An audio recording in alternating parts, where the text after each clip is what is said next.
चलिए फ्रेंड्स, आज का हमारा जो पहला सवाल है यानी कि क्वेश्चन नंबर 71 है 71 का, निम्नलिखित में से क्या भारत में बाघों की आबादी के लिए खतरा नहीं है।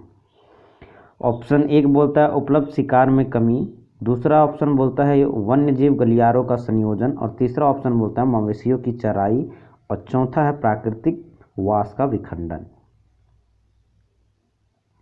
तो इसका बिल्कुल सही जवाब होगा option number 2 is the correct answer हो जाएगा दोस्तों आपका, वन्यजीव गलियारों का संयोजन। ये जो है बाघों के लिए भारत में खतरा नहीं है।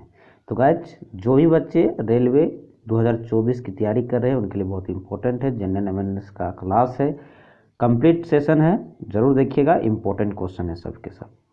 चलिए दूसरा क्वेश्चन है यानी 72 नंबर, किसी देश की आर्थिक विकास को मापने के लिए निम्नलिखित में से सबसे उचित मापक कौन सा होता है। ऑप्शन एक शुद्ध घरेलू उत्पाद, ऑप्शन दो सकल घरेलू उत्पाद, तीसरा है प्रति व्यक्ति आय, और चौथा है शुद्ध राष्ट्रीय उत्पाद। बहुत इंपॉर्टेंट सवाल है, पूछा हुआ सवाल। बिल्कुल सही जवाब होगा option number 3 is the correct answer हो जाएगा, प्रति व्यक्ति आय। नेक्स्ट क्वेश्चन है, हरित क्रांति भारत की किस पंचवर्षीय योजना के दौरान आरंभ की गई थी। बहुत इंपॉर्टेंट सवाल है, ये पूछा जाता है, एवरग्रीन क्वेश्चन है। ऑप्शन एक 7वीं, ऑप्शन 2 5वीं, ऑप्शन 3 है दूसरी, ऑप्शन 4 है तीसरी। बिल्कुल सही जवाब होगा option number 4 is the correct answer होगा। जो हरित क्रांति की शुरुआत होगी तीसरी पंचवर्षीय योजना में शुरू की गई थी। अगला नेक्स्ट सवाल है 74 नंबर क्वेश्चन है, निम्नलिखित में से कौन भारत में नीति आयोग का पदेनाध्यक्ष होता है। बहुत इंपॉर्टेंट सवाल है। ऑप्शन ए राष्ट्रपति, ऑप्शन 2 है प्रधानमंत्री, ऑप्शन 3 है उपराष्ट्रपति, ऑप्शन 4 है वित्त मंत्री। नीति आयोग,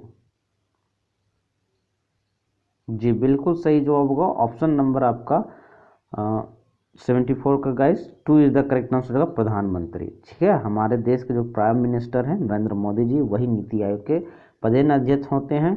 और गाइस बता दें कि ये संवैधानिक बॉडी नहीं है नीति आयोग। क्वेश्चन घुमा के पूछता भी है, इसलिए बता देता हूँ। चलिए 75 number question, fountain of wealth यहाँ स्थित है। ये बहुत इंपॉर्टेंट जगह है गाइज। फाउंटेन ऑफ वेल्थ जो है कहाँ स्थित है। ऑप्शन एक सिंगापुर, ऑप्शन 2 थाईलैंड, ऑप्शन 3 है सऊदी अरब, ऑप्शन 4 है लंदन। तो बताइए सही जवाब क्या होना चाहिए 75 का। बिल्कुल सही जवाब होगा option number 1 is the correct answer हो जाएगा, सिंगापुर में। नेक्स्ट क्वेश्चन है 76, यूटिलिटेरियन स्कूल ऑफ थॉट के जनक कौन थे। बहुत इंपॉर्टेंट सवाल है गाइज। ऑप्शन 1 हेंगेल, option 2 Bentham, option 3 James Mill, option 4 है लॉक। बिल्कुल सही जवाब होगा option number 2 is the correct answer दोस्तों। ठीक है, नेक्स्ट क्वेश्चन 77 नंबर, निम्नलिखित में से कौन लोकतंत्र के पक्ष में एक अच्छा तर्क नहीं है। कथन आप लोग के बीच में, कथन 1 बोलता है लोकतंत्र नागरिकों के गौरव को बढ़ाता है, कथन 2 बोलता है लोकतंत्र दूसरों से अधिक समृद्ध है, कथन 3 बोलता है लोकतंत्र विवाद को बेहतर तरीके से सुलझाता है। ऑप्शन आप लोग के बीच है, ऑप्शन चूज करना है कि राइट ऑप्शन कौन सा होगा। ऑप्शन 1 तथा 2, ऑप्शन 2 केवल 3, ऑप्शन 3 है केवल 2, ऑप्शन 4 है 2 तथा 3। तो बताइए सही जवाब क्या होना चाहिए 77 का। जी बिल्कुल सही जवाब होगा option number 3 is the correct answer होगा, यानी कि केवल 2 आपका सही होगा। लोकतंत्र दूसरों से अधिक समृद्ध है, यही आपका जो है ये लोकतंत्र के पक्ष में एक अच्छा तर्क नहीं है गाइज। चलिए नेक्स्ट क्वेश्चन है, क्वेश्चन नंबर 78 है आपके लोग के बीच में, सार्वभौम तथा स्वतंत्र राज्यों के एक स्वैच्छिक संघ को क्या कहते हैं। फर्स्ट संघ, दूसरा है एकात्मक राज्य, तीसरा है परिसंघ, चौथा है इनमें से कोई नहीं। जी बिल्कुल सही जवाब होगा option number 3 is the correct answer हो जाएगा आपका परिसंघ। नेक्स्ट क्वेश्चन 79 नंबर, लोकसभा का सदस्य बनने के लिए न्यूनतम आयु क्या होनी चाहिए। बहुत इंपॉर्टेंट सवाल है गाइस और एवरग्रीन क्वेश्चन है। फर्स्ट बोलता है 20 वर्ष, सेकेंड बोलता है 30 वर्ष, थर्ड बोलता है 22 वर्ष, और फोर्थ बोलता है 25 वर्ष। बहुत इजी सवाल है। जी बिल्कुल सही जवाब होगा option number 4 is the correct answer होगा 25 वर्ष। नेक्स्ट क्वेश्चन है 80 नंबर क्वेश्चन, निम्नलिखित में से कौन भारत में राष्ट्रीय आपातकाल घोषित करता है। ऑप्शन 1 राष्ट्रपति, ऑप्शन 2 प्रधानमंत्री, ऑप्शन 3 केंद्रीय मंत्रिपरिषद, और 4 है भारतीय सर्वोच्च न्यायालय। जी बिल्कुल सही जवाब होगा। हमारे देश के जो राष्ट्रपति होते हैं यानी कि प्रेसिडेंट, वही आपका राष्ट्रीय आपात घोषित करता है। Option number 1 is the correct answer हो जाएगा। चलिए नेक्स्ट क्वेश्चन है, क्वेश्चन नंबर 81। भारतीय संविधान में कितनी अनुसूचियां हैं? बहुत इंपॉर्टेंट सवाल है। ऑप्शन 1 10 अनुसूची, ऑप्शन 2 बोलता है 12 अनुसूची, 3 बोलता है 14 अनुसूची और 4 बोलता है 8 अनुसूची। बिल्कुल सही जवाब होगा, 2 इज द करेक्ट आंसर हो जाएगा। टोटल 12 अनुसूचियां हैं वर्तमान में। अगर मूल संविधान की बात करें तो टोटल 8 अनुसूची थी मूल संविधान में, जब संविधान हमारा बन के तैयार हुआ था 26 जनवरी 1950 को। नेक्स्ट क्वेश्चन है, क्वेश्चन नंबर 82 है। निम्नलिखित अनुच्छेदों में से कौन सा अनुच्छेद उपाधियों के अंत से संबंधित है? बहुत इंपॉर्टेंट सवाल है गाइस, ध्यान रखिएगा, उपाधियों के अंत से पूछा गया है ना। ऑप्शन 1 अनुच्छेद 51, ऑप्शन 2 है अनुच्छेद 50, ऑप्शन 3 है अनुच्छेद 18, ऑप्शन 4 है अनुच्छेद 32। बिल्कुल सही जवाब होगा, option number 3 is the correct answer होगा, अनुच्छेद 18। नेक्स्ट क्वेश्चन, क्वेश्चन नंबर 83 है।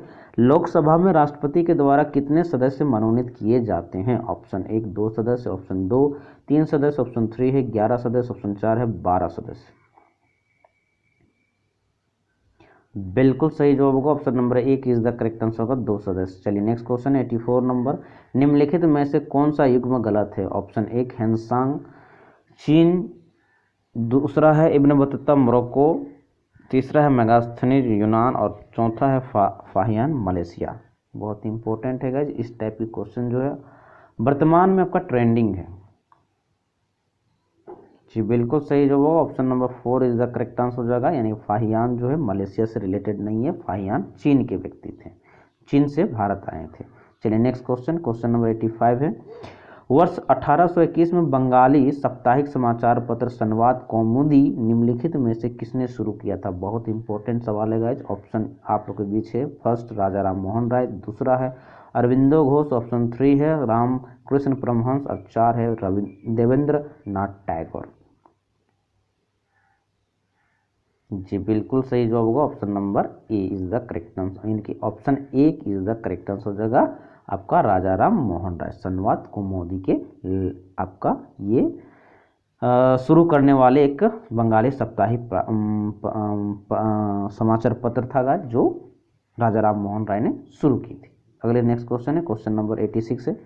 विजयनगर के राजा कृष्णदेव राय की रचना अमुक्तमाल्यद किस भाषा में लिखी गई? बहुत इंपॉर्टेंट सवाल है गाइज, ये हिस्ट्री का सवाल है। ऑप्शन 1 तमिल, ऑप्शन 2 है मलयालम, ऑप्शन 3 है कन्नड़, ऑप्शन 4 है तेलुगु। बिल्कुल सही जवाब होगा, option number 4 is the correct answer होगा, तेलुगु में। नेक्स्ट क्वेश्चन, क्वेश्चन नंबर 87 है। कांसे की नर्तकी की मूर्ति निम्नलिखित में से किस सभ्यता में पाई गई है? बहुत ही इंपॉर्टेंट सवाल है। ऑप्शन 1 मेसोपोटामिया सभ्यता, ऑप्शन 2 है सिंधु घाटी सभ्यता, ऑप्शन 3 है फारस की सभ्यता, ऑप्शन 4 है मिस्र की सभ्यता। जी बिल्कुल सही जवाब होगा, option number 2 is the correct answer, Sindhu घाटी। क्वेश्चन है, किन्हें एशिया का प्रकाश भी कहा जाता है? बहुत इंपॉर्टेंट सवाल है। Option 1 Gautam Buddha, option 2 Isa Masih, option 3 है पैगंबर मोहम्मद, ऑप्शन 4 है स्वामी विवेकानंद। जी बिल्कुल सही जवाब होगा, option number 1 is the correct answer Gautam Buddha को। नेक्स्ट क्वेश्चन 89 नंबर क्वेश्चन है। पृथ्वी के दोनों ध्रुवों को छूने वाली काल्पनिक रेखाएं क्या कहलाती है? बहुत इंपॉर्टेंट सवाल है। ऑप्शन 1 अक्षांश, ऑप्शन 2 है देशांतर, ऑप्शन 3 है समताप रेखाएं, ऑप्शन 4 है समताप रेखाएं। बिल्कुल सही जवाब होगा गाइस, 89 का जो होगा 2 इज द करेक्ट आंसर हो जाएगा, यानी कि लॉन्गिट्यूड रेखा। चलिए नेक्स्ट क्वेश्चन है, क्वेश्चन नंबर 90 है। निम्नलिखित में से किस तिथि पर उत्तरी गोलार्ध में ग्रीष्मकाल अयनांत को देखा जाता है? ऑप्शन 1 21 जून, ऑप्शन 2 है 5 अगस्त, ऑप्शन 3 है 18 जुलाई, ऑप्शन 4 है 18 दिसंबर। जी बिल्कुल सही जवाब होगा 21 जून को, यानी कि सबसे ज़्यादा जो गर्मी पड़ती है उत्तरी गोलार्ध में वो 21 जून को होता है। नेक्स्ट क्वेश्चन 91 है। निम्नलिखित में से कौन सा युग्म सही है? ऑप्शन 1 49वां समांतर जो रेखा है संयुक्त राज्य अमेरिका और कनाडा के बीच है, ऑप्शन 2 बोलता 38वां समांतर रेखा चीन एवं उत्तर कोरिया के बीच है, तीसरा बोलता है डुरंड रेखा भारत और अफगानिस्तान के बीच है, और चौथा बोलता है रेड क्लिफ रेखा भारत और श्रीलंका के बीच में है। तो बताइए इसमें से कौन सा आपका सही है। ये ट्रेंडिंग क्वेश्चन है गाइस, इस टाइप का बहुत इंपॉर्टेंट बनता है ये सब सवाल। बिल्कुल सही जवाब होगा option number 1 is the correct answer हो जाएगा आपका। 49वां जो समांतर रेखा संयुक्त राज्य अमेरिका और कनाडा के बीच आता है, ये ध्यान रखिएगा। अगला सवाल है 92 नंबर क्वेश्चन है, तटीय क्षेत्रों के निकट खाली जगह के कारण रात के समय भूमि पर तापमान कम हो जाता है, किस कारण से। ऑप्शन 1 थल समीर, ऑप्शन 2 समुद्री समीर, और समीर का मतलब हवा होगा गाइस, ध्यान रखिएगा, है ना, किसी का नाम नहीं है। तीसरा होगा थल तथा समुद्र समीर दोनों, और चौथा है तटों पर कम आबादी।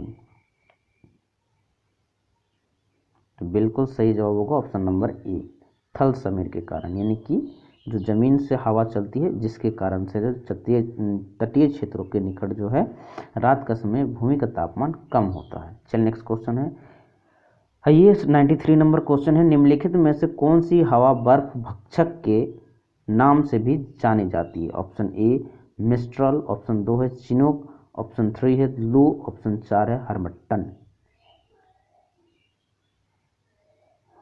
बिल्कुल सही जवाब होगा option number 2 is the correct answer हो जाएगा। बर्फ भक्षण के नाम से जाने वाली जो हवा है वो चिनूक है। चलिए नेक्स्ट क्वेश्चन 94 नंबर क्वेश्चन है, हल्दी एक उपांतरित खाली जगह है। ऑप्शन ए तना का उपांतरित है, ऑप्शन 2 जड़ का है, ऑप्शन 3 है पत्तियां का, ऑप्शन 4 है फल का। बिल्कुल सही जवाब होगा option number 1 is the correct answer हो जाएगा तना का। नेक्स्ट क्वेश्चन की ओर बढ़ते हैं, क्वेश्चन नंबर 95 है आप लोग के बीच में गाइज, निम्नलिखित में से कौन सी कोशिका अंगक वनस्पति तथा पशु कोशिका दोनों में उपस्थित होता है। ऑप्शन 1 कोशिका भित्ति जिसे सेल वॉल कहा जाता है, ऑप्शन 2 लैनैकाय जिसे लाइसोजोम कहा जाता है, ऑप्शन 3 है हरित लवक जिसे क्लोरोप्लास्ट कहा जाता है, ऑप्शन 4 है सूत्रकणिका जिसे माइटोकॉन्ड्रिया कहा गया है। तो बताइए सही जवाब क्या होगा। बिल्कुल सही जवाब होगा option number 4 is the correct answer होगा माइटोकॉन्ड्रिया। दिए गए जितने भी ऑप्शन हैं उनमें से 4 ऑप्शन सही है, यानी 4th नंबर ऑप्शन सही होगा माइटोकॉन्ड्रिया। ये आपका बायोलॉजी का सवाल था। तो ये ओवरऑल हमारा आज के सेशन का 25 जो होते हैं टॉप क्वेश्चन कंप्लीट हो चुके हैं गाइज, और सभी के सभी इंपॉर्टेंट है। रेलवे इंपॉर्टेंट है, रेलवे 2024 के लिए ध्यान रखिएगा। और सेशन कैसा लगा कमेंट बॉक्स के माध्यम से फीडबैक जरूर दे दीजिएगा। सेशन अच्छा लगा लाइक कर दीजिएगा, दोस्तों के बीच में शेयर कर दीजिएगा। फिर मिलते हैं नेक्स्ट सेशन में, तब तक के लिए जय हिंद जय भारत।